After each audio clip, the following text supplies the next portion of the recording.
David Suzuki. I want to commend him and his team for their tour across the country. Bring us to a greater consciousness of our responsibilities. We have arrived here, come ashore and partake in the celebration, share a meal and conduct some ceremony this afternoon. Thank you, Faculty, for greeting us. Yes, if you're going to get a barnacle, get it on the rock. Don't try and pry them off. We're not prying anything off. So we're going to try and go for the 4 major groups of invertebrates. We're talking mollusks, which is all your clams and your snails and your nudibranchs. The arthropods, all your crabs, hermit crabs, your sea urchins, sea cucumbers, and feather stars. And then the 4th category is going to be kind of a catch-all. It'll be your sponges, anemones, any moss animals that you might see, like bryozoan, or some tunicates, maybe some smallish fish. Oichka, tis Squamish, tis Manhum, say Poitles, tis Hutchkutch, tis Point, tis Lolums, tis Hopok Chase. Thank you to our family for remembering that beautiful song and honoring us today with our Chief's Welcome song. Wichit, What's Amyap, Tanoyap, Tansapoitles. We'd like to call a few witnesses to commemorate this gathering in accordance to our Chiach, to our laws. I'd like to now call David Suzuki to please come forward. We'd like to invite you up onto the stage as we'd like to conduct what we call a semko. It's a very special ceremony in our language called a wrapping ceremony.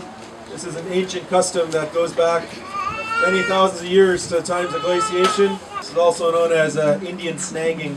So we can, we've now taken him captive and adopted him into the family here. We have the right to marry him off.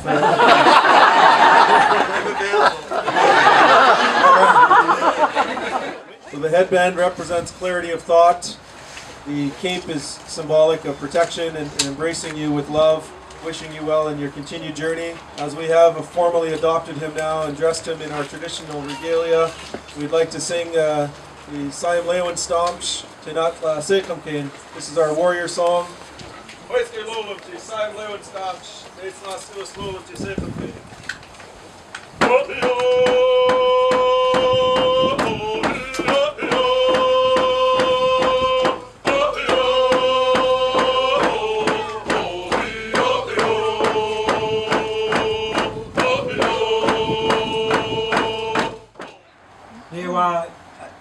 Yathist arms set Siwan Os at Salawatas Misteo. We just have a small gift we want to share with our dear brother standing up here. I'm going to turn it over to my Schayat and Saklo to share a few words.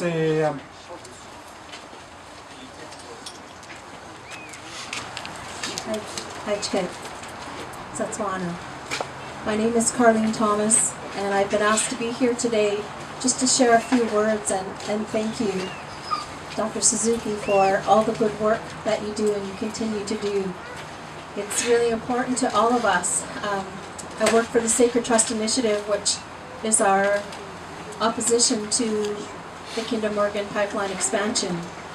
And as we travel around this beautiful province, we see that there are many other citizens and community groups and environmental groups that are standing shoulder to shoulder in solidarity with the First Nations. And I've always said we need to come together in a more profound way.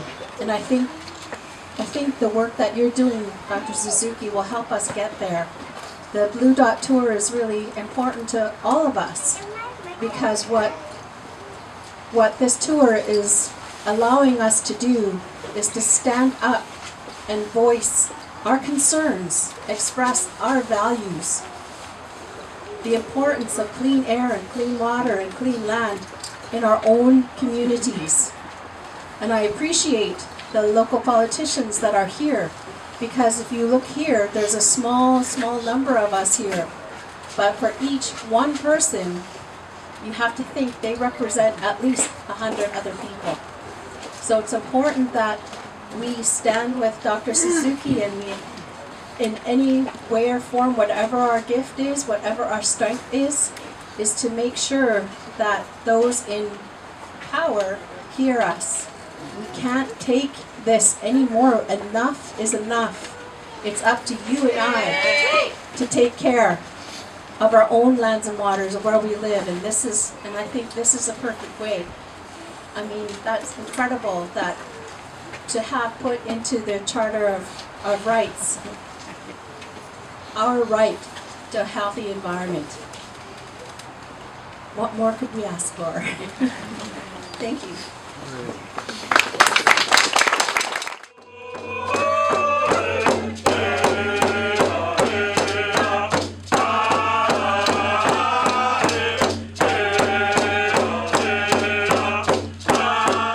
In the late 1970s, when the Nature of Things decided to do a film about the fight over logging in Haida Gwaii.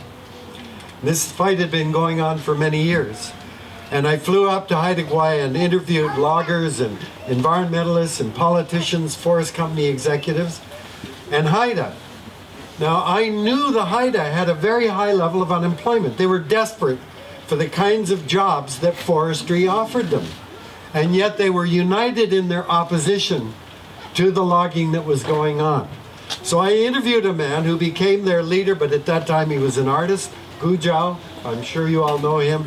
I said, Gujau, your people need economic opportunity. They need these jobs. Why are you fighting against the logging? What difference does it make to you if the forests are cut down? You're an artist. And he said, yeah, we'll still be here if they cut the trees down. But then we'll be like everybody else. And I didn't know what he meant at the time until I thought about it. And I realized that he'd opened a window on a radically different way of seeing the world. He was telling me that to be Haida meant you didn't end at your skin or your fingertips. It meant being connected to the land, that the air, the water, the trees, the fish, all of that is what make the Haida who they are. Their history, their culture, the very reason why they're on this earth is told to them by their connection to the land. Cut the forests, and they become rootless like everyone else, like my parents and my grandparents. And that was a very profound insight that I had and gained. And ever since then, I've been trying to transmit the lessons that I've learned from Indigenous people, not just in Canada, South America, in Africa, in Australia. It's the same message. The earth is our mother.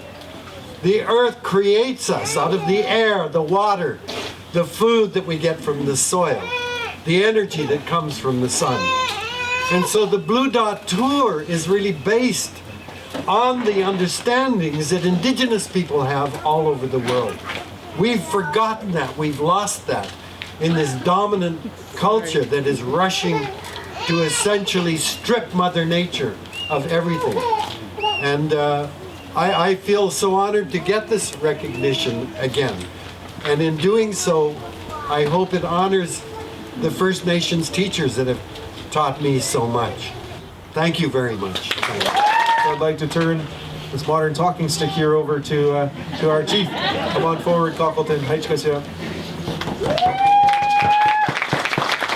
When we first found out about this, I asked for a list of accomplishments and accolades that were sent David's way, and I got a book. You know, when you're talking about baseline studies, your culture doesn't go back very far here in this land. Ours does. But they talked, my mother and father talked about, and the other elders, about black ducks, as far as your eye could see and as far wide. Herring, hooligans, everything was in the sound at one point in time.